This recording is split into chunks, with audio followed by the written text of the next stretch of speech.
Señora Cecilia Bouflé, ¿qué tal, Ceci? ¿Cómo le va? Muy ¿Todo bien. en orden? Y está Beto Valdés, que está vivito, coleando, sano y salvo, pero guardado en su casa por lo que pasa ahora. Te cruzás con uno en la calle que no sé qué dio, y entonces te tenés que guardar 7 días, Sí, pero ahí ahí lo está. tenemos a Beto vivito y coleando. Bueno, señora, composición, tema, Banco Central, equipo económico. La semana pasada, el miércoles, contábamos acá que el ganador de la pulseada era Miguel Ángel Pese, Claro. era el que había salido airoso, se había salido con la de él, había un super cepo y había un control ahí de los dólares.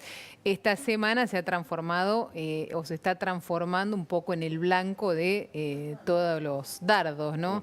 La verdad es que hay críticas muy fuertes a Miguel Ángel Pese a partir de toda la tensión que se generó alrededor de las medidas, un poco como si nadie hubiera sabido, ¿no? Claro, Como claro. si Miguel Siempre es Ángel Pese... importante echarle la culpa a alguno. Siempre, claro, es importante que, como si Pese hubiera salido de un raviol, un día y salió, se puso en el Banco Central y anunció las medidas, ¿no?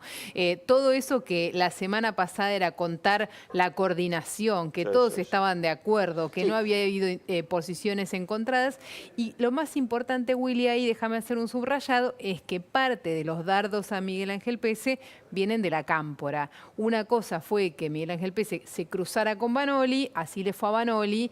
Otra cosa es enfrentarse con Fernanda Raberta. Terminó Raberta con una foto con sonrisa con el presidente, saliéndose un poco con la suya y Pese muy golpeado. Claro, ¿no? acá hay un dato para incorporarlo a Beto. Beto, bienvenido y muy buenas noches.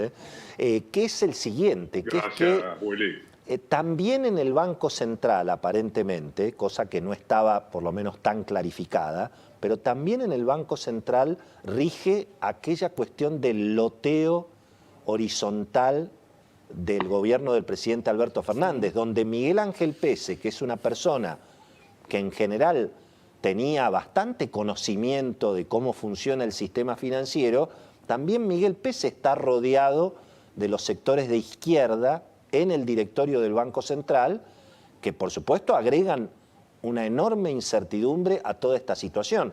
Así que Beto, te pido que nos cuentes eso y también que nos cuentes cómo analizás esta situación que aparece en el Círculo Rojo, en sectores del peronismo no kirchnerista, que están en un operativo clamor para que el presidente Alberto Fernández dé un volantazo pro mercado. Pero ¿y qué hacemos con Cristina, con Máximo, con Axel? A ver, Beto.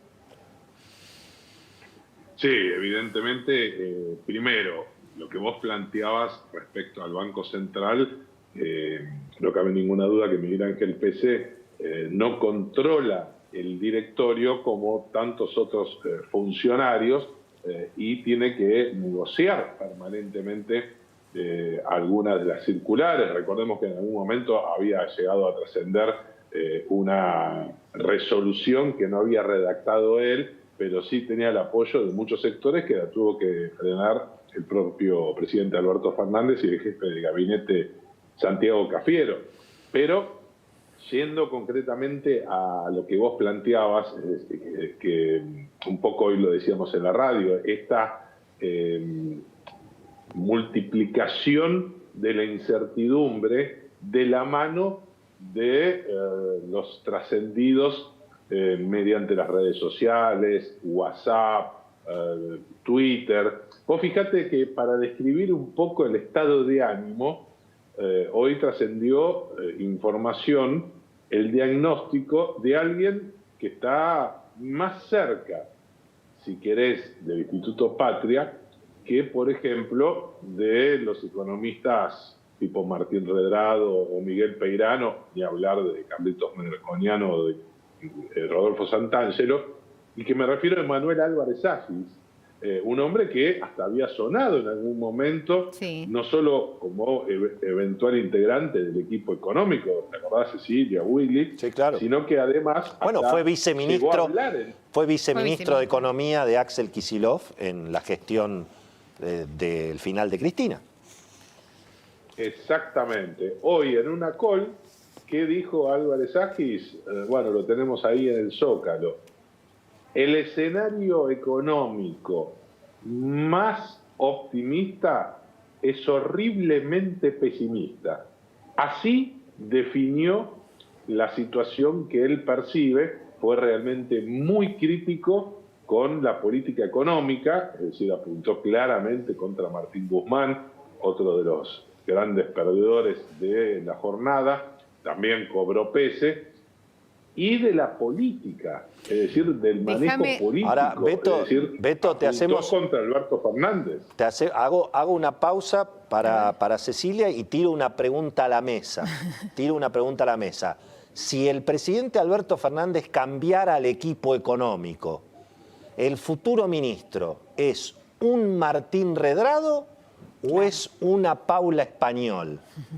Porque esto me parece que hay es decir, ¿hacia dónde gira el presidente Alberto Fernández si se viera obligado a cambiar el equipo económico, ¿no? Déjame agregar algo a lo que decía recién Beto. Emanuel Álvarez Agis, algunos de los que lo han escuchado últimamente, él no solo era el viceministro de Axel Kicillof, sino que era en ese momento descrito como el preferido de Cristina. La descripción que él hace es de que hoy el problema técnico se resuelve. Lo que pasa es que el problema más profundo es político y él, conociendo la manera de manejarse y de operar de ese grupo, dice es más difícil de resolver porque implica reconocer errores. Y eso no pasa en el kirchnerismo. Y además es importante otro tema vinculado a la pregunta que yo formulaba hace un ratito, es decir, respecto de la situación cambiaria, del cepo, de los ahorros en dólares, de todo lo que se pregunta a la gente.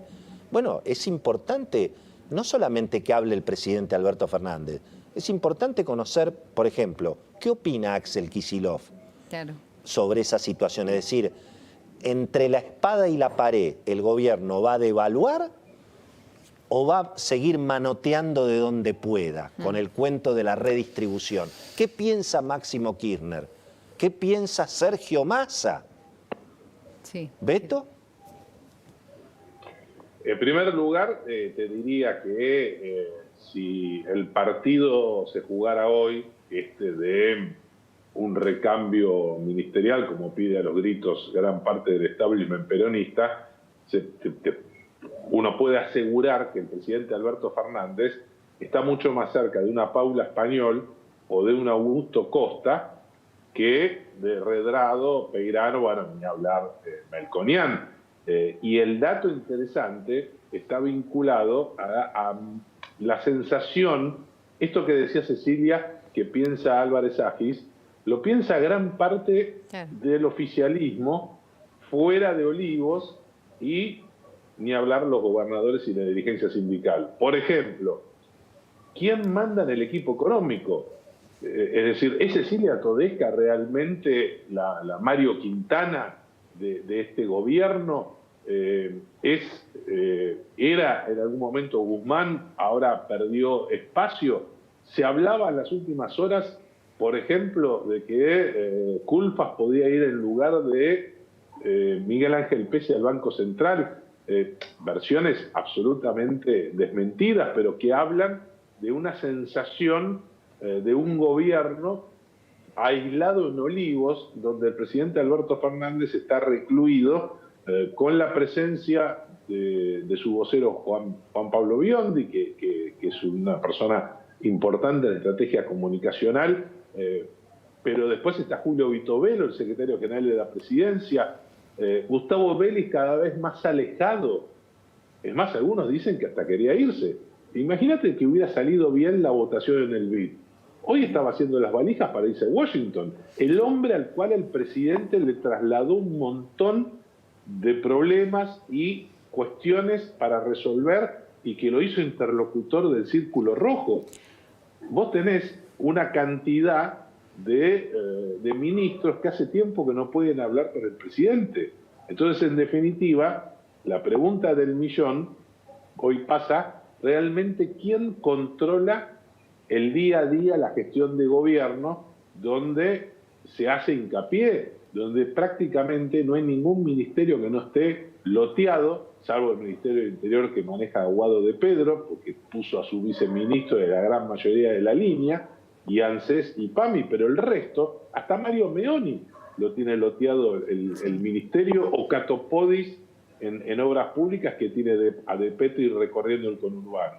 Entonces, evidentemente, me parece que a esta altura la pregunta del millón es hasta dónde está dispuesto Cristina y Alberto, que los dos últimos lunes compartieron una cena frugal en la Quinta Presidencial de Olivos, hasta dónde van a acordar blanquear la relación de fuerzas en el equipo ministerial, un gabinete muy desgastado, en términos de lo que realmente ocurre políticamente, y si a esta altura alcanza para coordinar con las mesas de almuerzo de los martes que comparte el presidente con Cafiero, con Guado de Pedro, Máximo Kirchner y obviamente Sergio Massa. Sí, esta realidad económica, por supuesto, tiene su impacto en el empleo. Hoy hubo novedades respecto del tema de los despidos, ¿no, Cecilia? Bueno, hoy se conoció, tenemos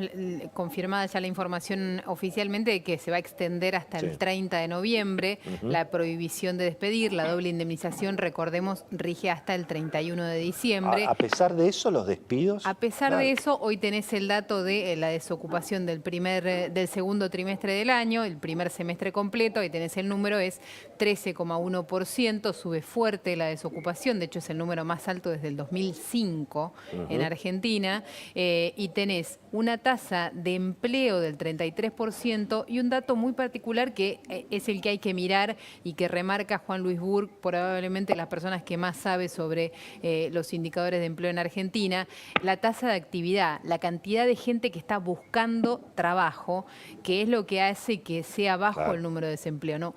Es 38%, casi 10 puntos menos que el año pasado, y eso es básicamente gente que no se considera desempleada porque no está buscando trabajo, pero no tiene trabajo, no está saliendo a buscar trabajo por la cuarentena, obviamente, pero esas personas dentro de 3 meses o dentro de 2 meses van a salir a buscar trabajo, y la presión de eso sobre el número de desempleo son por lo menos 5 puntos, dice Juan Luis Burg, por 2 puntos de tasa de actividad, 1 punto de desempleo. Bueno, muy bien, muy bien. Vamos a hacer una pequeña pausa, vamos a presentar los temas del día y no queremos dejar de hablar del otro gran tema central en la Argentina, que es el cepo a la educación.